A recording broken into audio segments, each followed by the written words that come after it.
Stretching. When we select object with a grip and we pick on something and make it hot, a grip and make it hot, we can either do stretch or lengthen. When I select on it and when I move it around, I am stretching it. So I could shift right click and I can go endpoint and I can move it over to this particular endpoint. I can escape and I've now stretched it. So when I move or stretch an object so that it's rubber banding per se, I can stretch it over to there.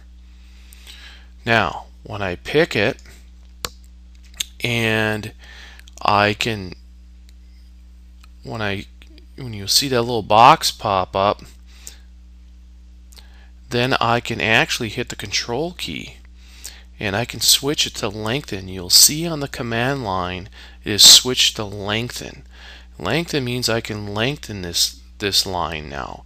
I can't move it around, but I can just pull out that line to be longer and I can pick it with my mouse. So it's now, it hasn't moved, but it's lengthened.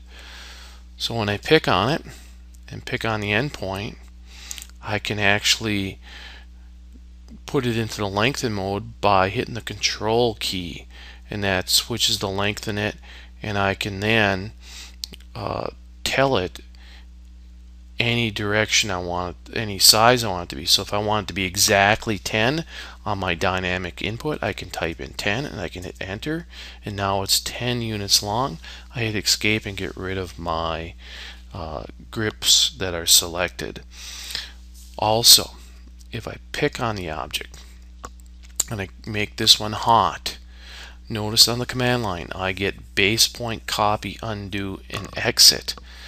So undo and exit there we can typically know, but a copy means we're going to make a copy of this object. But the base point, let's take a look at that. If I hit B and then hit enter, it'll ask me to specify my base point. So I could go over and pick this endpoint, or I could pick this one. I'm going to pick the midpoint now. And now I'm in the stretch mode. And noticing I'm stretching it and it puts a line between the midpoint of the line that I originally selected. So now I can say I want to go, for example, 10 units. I'll put a number 10 in here. I'll hit my tab and I want to go at, say, 270 degrees. So I can actually move that midpoint instead of the endpoint I had selected. So stretching is very useful for many things.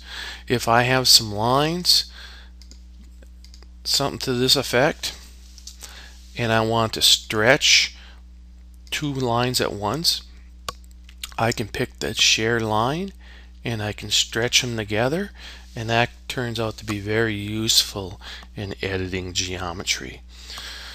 So we should keep our dynamic input on when we want to lengthen, and we can stretch multiple items by using the stretching option of the stretch standard grip command.